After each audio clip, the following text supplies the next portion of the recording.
IPS ഉദ്യോഗസ്ഥ എന്ന പേരിൽ വോട്ട് തേടിയെന്ന പരാതിയിൽ തിരുവനന്തപുരം കോർപ്പറേഷനിലെ BJP സ്ഥാനാർത്ഥി R. ശ്രീലേഖയ്ക്കെതിരെ തുടർ നടപടിക്ക് നിർദ്ദേശം.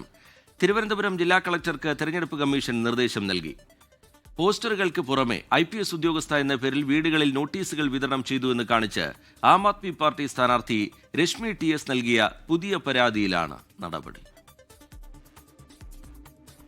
തിരുവനന്തപുരം കോർപ്പറേഷൻ ശാസ്തമംഗലം വാർഡിലെ BJP സ്ഥാനാർത്ഥി R. ശ്രീലേഖയ്ക്കെതിരെ വീണ്ടും IPS ഉദ്യോഗസ്ഥ എന്ന പദവി ദുരുപയോഗം ചെയ്തെന്ന് പരാതി. IPS ഉദ്യോഗസ്ഥ എന്ന പേരിൽ നോട്ടീസുകൾ വീടുകളിൽ വിതരണം ചെയ്തു എന്നാണ് പുതിയ പരാതി.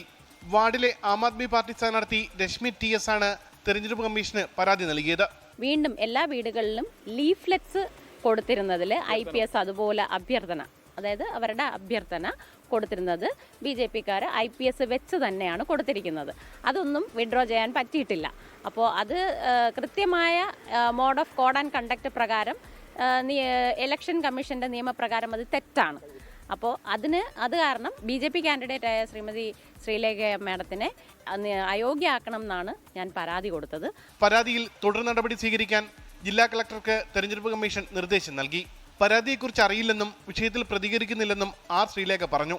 തെരഞ്ഞെടുപ്പ് പോസ്റ്ററുകളിൽ ശ്രീലേഖ IPS എന്ന് ഉപയോഗിച്ചെന്ന പരാതിക്ക് പിന്നാലെ IPS റിട്ടയർഡ് എന്നാക്കി മാറ്റാൻ ജില്ലാ കളക്ടർ നേരത്തെ ഉത്തരവിട്ടിരുന്നു. 24 തിരുവനന്തപുരം.